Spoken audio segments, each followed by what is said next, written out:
నమస్తే, welcome to DBC news Telugu. ప్రతిక్షణం ప్రజల పక్షం.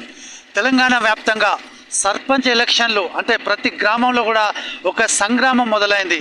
ఈరోజు ఫస్ట్ ఫేజ్ ముగించుకొని సెకండ్ విడత కూడా ఇప్పుడు 14 తారీఖు నాడైతే ఈ ఎలక్షన్ జరగబోతుంది.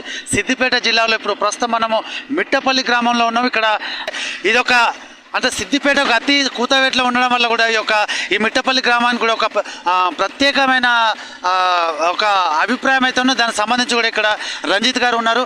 అసలు ఈ యొక్క సర్పంచ్గా పోటీ చేస్తున్నారు. చెప్పండి అన్న, ఈ యొక్క సర్పంచ్గా పోటీ చేస్తున్నారు, మీ యొక్క ఊరికి ఏం చేయబోతున్నారు, ఏం హామీ ఇస్తున్నారు? గతంలో మిట్టపల్లిలో ఎన్నో అక్రమాలు, దౌర్జన్యాలు, భూ కబ్జాలు, గుట్టలు తవ్వేయడాలు ఇలాంటి ఎన్నో జరిగినాయి. ఇదే చక్రధరన్న స్ఫూర్తితోని, పోరాట స్ఫూర్తితోని నేను ముందుకొచ్చిన యువకుని. నేను ఈసారి సర్పంచ్ బరిలో నేనున్నా. ఇప్పుడు ఈ ఎలక్షన్లో నేను గెలిస్తే వారం రోజుల్లో మిట్టపల్లిలో గ్రామసభ పెట్టి వీళ్ళు చేసిన అక్రమాలు, భూ దోపిడీ ఇవన్నీ బయటికి తీసి ప్రతి ఒక్కరి దగ్గర జవాబుదారీతనంగానే నిలబడతా. ప్రతి ఒక్కరికి అండగానే నిలబడతా. ఉన్న భూములు మొత్తం మా మిట్టపల్లి భూములు మొత్తం కాపాడుకుంటా. మా మిట్టపల్లిని కాపాడుకోవాలనేదే నా లక్ష్యం. బీఆర్ఎస్ పార్టీ కావచ్చు, కాంగ్రెస్ పార్టీ కావచ్చు, బీజేపీ పార్టీ కావచ్చు, చాలా యోధులు అత్యధికంగా ఖర్చు పెడుతున్నారు. అంటే వాళ్ళకు ఇప్పుడు మీ దగ్గర డబ్బు ప్రాధాన్యత లేని పరిస్థితులు అయితే ఉన్నాయి. అసలు ఎట్లా మీరు గెలుస్తారని భావిస్తున్నారు? నేను చేసిన గ్రామానికి చేసిన సేవనే నన్ను గెలిపిస్తుందని నా నమ్మకం. ప్రజలే నా సేవను గుర్తించి నాకు ఓటేస్తారని 100% నేను నమ్ముతున్నా. ఎందుకంటే ఇంతకుముందు నేను దగ్గర 4 సంవత్సరాల నుంచి నేను కొట్లాడుతున్నా ఊరి మీద. కొట్లాడుతుంటే ఇంతవరకు ఇప్పుడు నిలబడ్డ నాయకులు ఎవరు వచ్చి మేము ఊరిని కాపాడుకుందాం, సహజ సంపద కాపాడుకుందాం, ఖనిజ సంపద కాపాడుకుందాం, భూములు కాపాడుకుందాం, ఇంతవరకు వాళ్ళు మాట్లాడిన వాళ్ళు ఇప్పుడు వచ్చి మేము మన ఊరిని కాపాడుకుందాం, భూములు కాపాడుకుందాం, భూములు ఆగమవుతున్నాయని ఇప్పుడు మాట్లాడుతున్నారు. అంటే వీళ్ళందరూ ఒకటే. ఇన్ని రోజులు కమిషన్లు తీసుకున్నారు. అదే మాజీ సర్పంచ్ దగ్గర కమిషన్లు తీసుకొని అన్నీ మూసుకొని సపరేట్ కూర్చొని ఇప్పుడు వచ్చి మనం ఊరిని కాపాడుకుందామని చెప్పి ప్రజలను మభ్యపెడుతున్నారు. కానీ ప్రజలు మోసపోరు. 100% ధర్మాన్ని, న్యాయాన్ని గెలిపిస్తారు. యువదేశం ఇవ్వబోతున్నారు. అంటే ఇప్పుడు గ్రామాభివృద్ధిలో భాగంగా ఇంకా పెండింగ్ గతంలో చేసిన మిగిలిపోయి ఉన్నది. ఆ మిగిలిపోవడంతో పాటుగా ఇప్పుడు మీరు కొత్తగా ఏం చేయబోతారు గెలిస్తే? మిట్టపల్లిలో అభివృద్ధి అంటే మిట్టపల్లిలో అభివృద్ధి ఓన్లీ నాయకుల అభివృద్ధి మాత్రమే జరిగింది. గ్రామాభివృద్ధి ఏమీ లేదు, శూన్యం. అసలు మిట్టపల్లిలో ఇంతవరకు నిరుద్యోగులు చాలామంది ఉన్నారు. వాళ్ళ పక్కనే ఎన్ని కంపెనీస్ ఉన్నాయి, చాలా కంపెనీస్ ఉన్నాయి. దాంట్లో మిట్టపల్లి యువకులు చాలా చాలా అరుదు, అంటే చాలా అరుదు.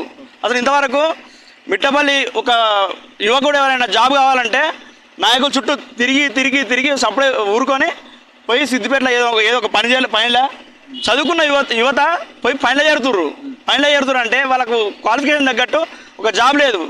అలాంటి జాబ్ నేను కల్పిస్తా. ప్రతి ఒక్కరికి మిట్టపల్లిలో ఏదైనా ఆరోగ్యపరంగా సమస్య వచ్చినా సురభి హాస్పిటల్లో ఫ్రీగా వైద్యం 10 లక్షల వరకు ఫ్రీగా వైద్యం చేపిస్తా అని చెప్పి చక్కగా మాటిచ్చిండు. అదే నా మాట. ప్రతి ఒక్కరికి చనిపోయిన ప్రతి ఒక్కరికి 10,000 రూపాయలు ఖచ్చితంగా 100% ఇంతకుముందుకు ఇచ్చాం చక్కగా ఆధ్వర్యంలో. ఇప్పుడు కూడా ఇస్తాం. ఎవరైనా అడవిలో పెళ్ళి అయితే మిట్టపల్లిలో ప్రతి ఒక్కరికి 25,000 రూపాయలు అన్న తరపున ఖచ్చితంగా అందిస్తాం. దాంతో పాటుగా అంటే అభివృద్ధి ఏం కుంటుపడిపోయింది, మీరేం చేయబోతున్నారు అనేది చెప్పండి. అంటే అభివృద్ధిలో భాగంగా ఇప్పుడు గ్రామ పంచాయతీ కట్టడాలు ఉన్నాయి, గ్రంథాలయం కావచ్చు, ఇంకా వివిధ సమస్యలు అయితే ఉన్నట్టుగా ఉంది. మీరేం చేయబోతున్నారు? మిట్టపల్లిలో గ్రంథాలయం అనేది లేదు. గ్రంథాలయం ఏదో అంతకుముందుకు పెట్టిర్రు, ఇదేదో నామాత్రంగా నడిపించారు, మళ్ళీ బంద్ చేసిర్రు. దాన్ని మళ్ళీ రీఓపెన్ చేస్తాం. డబుల్ బెడ్రూమ్లో ఇంతవరకు వాళ్ళు తీసుకుపోయి ఊరవుతా వేసారు. వాళ్ళని ఇప్పుడు అక్కడి నుంచి ఇక్కడికి రావాలంటే నానా యాతన పడాల్సి వస్తుంది. వాళ్ళకి ఇంతవరకు మినిమం వాటర్ తీసుకోవడానికైనా త్రాగే వాటర్ తీసుకోవడానికైనా మిట్టపల్లికి రావాల్సి వస్తుంది. అవి అక్కడే ఏర్పాటు చేస్తాం. అంటే ఒక ఫిల్టర్ బెడ్ ఓపెన్ చేస్తాం అక్కడనే. ఇక్కడ మిట్టపల్లిలో ఇంతవరకు మన క్రీడా ప్రాంగణం లేదు. బరాబర్ మిట్టపల్లిలో క్రీడా ప్రాంగణం ఓపెన్ చేస్తాం. ఓపెన్ జిమ్ లేదు, ఓపెన్ చేస్తాం. మిట్టపల్లిలో ఫండ్ చాలా ఉంది, కానీ దొంగలు ఇంతకుముందుకు మొత్తం కాజేసి ఏమి లేకుండా ఇప్పుడు నిల్గా ఉంచారు. దాన్ని బరాబర్ బయటికి తీస్తాం. మిట్టపల్లికి 100% అన్ని రకాలుగా అభివృద్ధి చేస్తాం. అంతేకాకుండా ఇక్కడ ఒక కంపెనీస్ కావచ్చు, సురభి హాస్పిటల్ కావచ్చు, వివిధ కంపెనీలు అయితే ఇక్కడ భూములు కోల్పోయారు. యాక్చువల్లీ మిట్టపల్లి ప్రజలు, యువత అంటే వాళ్ళకు ఆ కంపెనీలో మాత్రం ఉద్యోగాలు లేవు. ఇతర రాష్ట్రాల నుంచి బీహార్ కావచ్చు, వివిధ రాష్ట్రాల నుంచి అయితే వాళ్ళకి అత్యధికంగా వాళ్ళకి జాబ్స్ ఇచ్చారు. వాళ్ళ విషయంలో మీ గ్రామ యువకులకు మీరు ఏం చెప్తారు? మిట్టపల్లి గ్రామంలో ఉన్న కంపెనీస్లో 100% ఫస్ట్ మిట్టపల్లిని తీసుకున్నాకనే వేరే ఎవరైనా సరే ఖచ్చితంగా తీసుకోవాలి. లేకపోతే ఆ కంపెనీస్ నడవనీయం. ఆ కంపెనీస్కి పర్మిషన్ ఎట్లా వచ్చిందో ఏం కథ మొత్తం ఓపెన్ చేసి గ్రామ పంచాయతీ తరఫున చూసి వాటి సంగతి ఏదో చూస్తాం.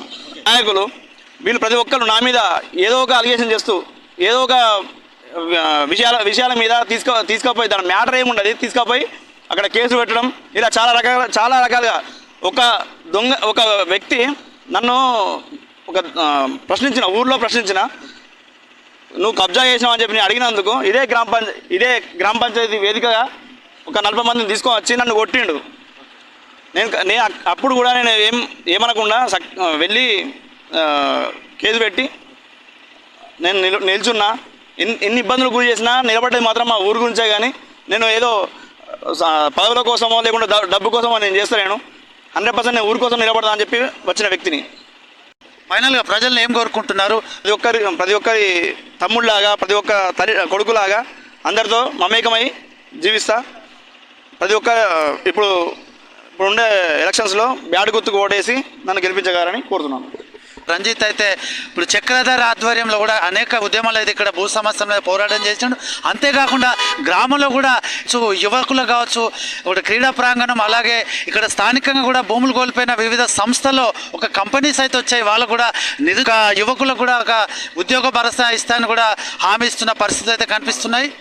కెమెరామెన్ ఉమేష్తో భూపతి, DBC న్యూస్ తెలుగు, సిద్దిపేట.